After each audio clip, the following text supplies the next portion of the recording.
Viewers, welcome to BRK news. నేను మీ ఫాతిమా. ఈరోజు మనతో పాటు అయితే స్టూడియోలో ఉన్నారు. స్టాక్ మార్కెట్కి సంబంధించి ఎలా ఉంది ఏంటి ఇదంతా వివరణ చెప్పడానికి మనతో పాటు ఉన్నారు డాక్టర్ అనిల్ కుమార్ బక్షు గారు మనతో పాటు ఉన్నారు. సార్ని అడిగి మరిన్ని వివరాలు తెలుసుకుందాం. నమస్తే అండి. నమస్తే అండి.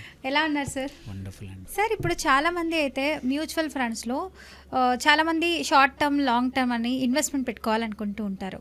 అది కూడా సిప్ ఇన్వెస్ట్మెంట్ అని కూడా చాలామంది అంటున్నారు. అసలు సిప్ ఇన్వెస్ట్మెంట్ అంటే ఏంటి? సో సిప్ గురించి ఒకసారి చెప్పండి సార్.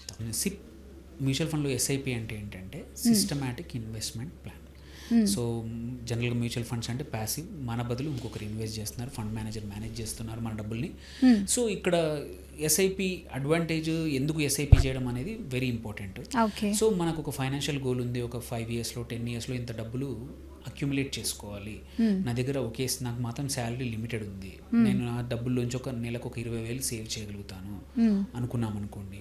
సో 20,000 నేను 5 years తర్వాత నాకు ఒక పర్పస్ ఉంది, ఇల్లు కొంటాను, ల్యాండ్ కొంటాను, పిల్లల చదువుల కోసం ఏదో ఒక గోల్ ఏదైనా ఉంది, ఫైనాన్షియల్ గోల్, దానికోసం నేను అక్యుములేట్ చేసుకొని డిసిప్లిన్గా చేసుకుందాం అనుకుంటున్నాను. లైక్ ఈఎంఐ ఎలా వెళ్తుందో ప్రతి మంత్ నా అకౌంట్ నుంచి కూడా ఆటోమేటిక్గా ఇన్వెస్ట్మెంట్కి వెళ్ళాలి అని అనుకున్నప్పుడు ఎస్ఐపి ద్వారా మనం ఇది చేసుకోవచ్చు అనమాట. మ్యూచువల్ ఫండ్లో ఎస్ఐపి ఈజ్ నథింగ్ బట్ ఏంటంటే సిస్టమాటిక్ ఇన్వెస్ట్మెంట్ ప్లాన్. ప్రతి నెల సిస్టమాటిక్ పేరులోనే ఉంది. సో ఇక్కడ నువ్వు ఒక ప్లాన్ చేసుకుంటావు. ఎలా, నేను లెట్స్ సే మనది లాంగ్ టర్మ్ గోలే అనుకుందాము, ఒక 5 to 7 years తర్వాత నాకు డబ్బులు అవసరం, ఇప్పుడు అవసరం లేదు, and relatively I'm young. So 20sలో ఉన్నాను, ఆర్ 30s, ఎర్లీ 30sలో ఉన్నాను. So I can take risk, నాకు ఇంకా డబ్బులు సంపాదించే కెపాసిటీ చాలా ఉంది. అలాంటప్పుడు మనం రిస్క్ కొంచెం ఎక్కువ తీసుకొని మంచి హయ్యర్ గ్రోత్ ఉండే small cap, mid cap, small and mid cap, లేదా లార్జ్ అండ్ మిడ్ క్యాప్ లాంటి వాటిలలో మనం అనుకున్నాం. సో ఫస్ట్ ఒక ఫండ్ సెలెక్ట్ చేసుకుంటాం, సో ఎస్ఐపిలో. దెన్ సెకండ్, నేను ఇంత అమౌంట్ సేవ్ చేద్దాం అనుకుంటున్నాను, నేను ఒక 20,000 చేద్దాం అనుకున్నాను, 20,000ని 2 ఫండ్స్లో డివైడ్ చేద్దాం అనుకుంటున్నాను ఎగ్జాంపుల్. సో 10,000 అనుకుందాం అమౌంట్ ఒక్కొక్క ఎస్ఐపి, 10,000 ఈ ఫండ్లో. సో ఫస్ట్ ఫండ్ చేసుకున్నాము, నెక్స్ట్ ఇంత అమౌంట్ అని చెప్పాము. థర్డ్, నా శాలరీ ఎవ్రీ మంత్ 5th వస్తుంది. సో నేను 7th కో 10th కో ప్రతి మంత్ నా అకౌంట్లోంచి వెళ్ళాలి, లేకపోతే ముందు వస్తే ఇబ్బంది అవుతుంది కాబట్టి. So date, so fund amount, నా డేట్ కూడా ఫిక్స్ అయింది. దెన్ నాకు 4-5 అకౌంట్స్ ఉన్నాయి. నేను శాలరీ అకౌంట్ ఉంది, నాకు పర్సనల్ అకౌంట్ కూడా ఉంది. శాలరీ నేను చెప్పలేము, ఏ కంపెనీ నుంచి ఎప్పుడు మారుతానో తెలియదు కాబట్టి నేను ఆ అకౌంట్ వాడిని, నా పర్సనల్ అకౌంట్ వాడతాను. సో అకౌంట్ కూడా ఫిక్స్ అయిపోయింది. So all these are fixed. So అందుకే ఇది ఒక ప్లాన్ అనమాట. So these once you decide this, bank mutual fund కంపెనీకి నువ్వు అప్లై చేసినప్పుడు, నువ్వు ఇన్వెస్ట్ చేసినప్పుడు ఆటోమేటిక్గా నువ్వు ఫిజికల్గా అయితే ఫిజికల్గా కానీ యాప్ ద్వారా అయినా సరే మనం సిప్ రిక్వెస్ట్ని యాక్సెప్ట్ చేసి సిప్ రిక్వెస్ట్ ఒకసారి త్రూ అయిందంటే ఎవ్రీ మంత్ ఆ డేట్కి, లెట్స్ ఎవ్రీ మంత్ మనం 10th అని పెట్టాము, 10thకి 10,000 అనుకున్నాము, 10,000 లెట్స్ ఒక స్మాల్ క్యాప్ ఫండ్ అనుకున్నాము, 10,000 ఆ రోజు ఆటోమేటిక్గా మీకు 2 అకౌంట్లు ఉన్నాయి, సేవింగ్ అకౌంట్ ఏదైతే అనుకున్నారో ఆ అకౌంట్ నుంచి ప్రతి నెల ఆ రిక్వెస్ట్ వెళ్తుంది ఆ అకౌంట్కి. మీ ఇంటర్వెన్షన్ లేకుండా ప్రతి నెల డబ్బులు అక్కడ నుంచి డిడక్ట్ అవుతాయి. డిడక్ట్ అయిన డబ్బులు నెక్స్ట్ డే ఫండ్ హౌస్కి వెళ్తాయి. ఆ స్కీమ్లో ఆ రోజు ఆ ఫండ్ యొక్క యూనిట్ ప్రైస్ ఎంత ఉందో అన్ని యూనిట్స్ని, దాన్ని బట్టి నంబర్ ఆఫ్ యూనిట్స్, మ్యూచువల్ ఫండ్లో ఏంటంటే బ్యాంక్ అకౌంట్ లాగా అకౌంట్ నెంబర్ ఉన్నట్టు ఇక్కడ ఫోలియో నెంబర్ అంటాం అనమాట. సో ఫోలియోలో మీ క్రియేట్ అవుతాయి, అంటే మీకు ఎన్ని యూనిట్స్ ఆ రోజు మీ 10,000కి ఎన్ని వస్తే అన్ని యూనిట్లు మీకు అవుతాయి.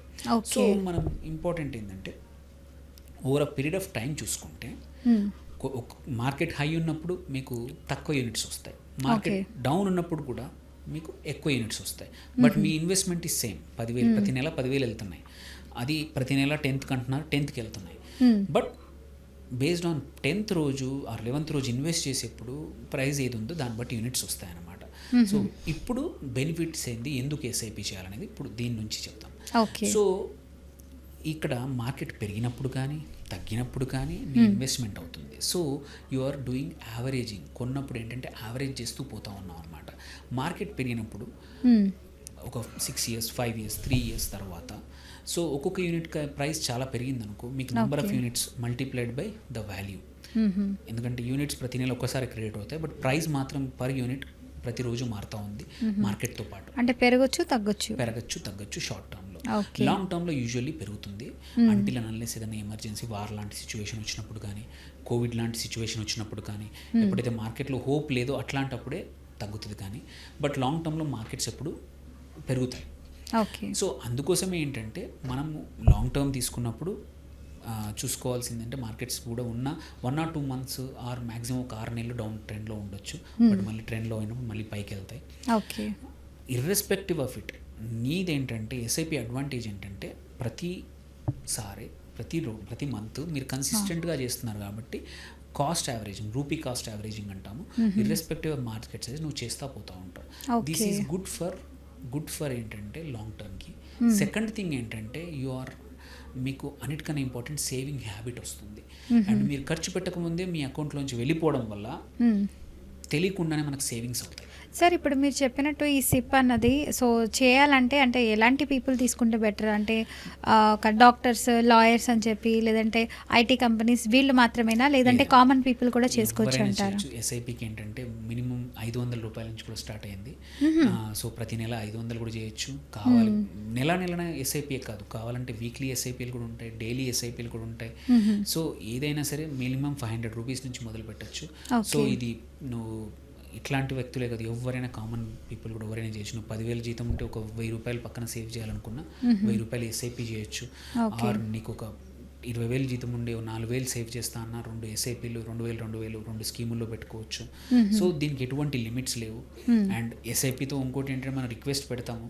ఇంకో అడ్వాంటేజ్ ఏంటంటే నీకు ఒక 5 months 6 months తర్వాత నాకు ఇబ్బందిగా ఉందంటే కావాలంటే పాజ్ చేసుకోవచ్చు, లేదు నాకు వద్దు అంటే క్యాన్సిల్ చేసుకోవచ్చు. ఎటువంటి కమిట్మెంట్ అయితే ఉండదు. ఒకటి జనరల్గా స్టాండర్డ్గా ఏంటంటే మ్యూచువల్ ఫండ్లో ఇన్వెస్ట్ చేసినప్పటి నుంచి 1 year కన్నా ముందు తీసుకుంటే ఒక 1% ఎగ్జిట్ లోడ్, అది అన్ని స్కీమ్స్కి అన్నిటికీ వర్తిస్తుంది.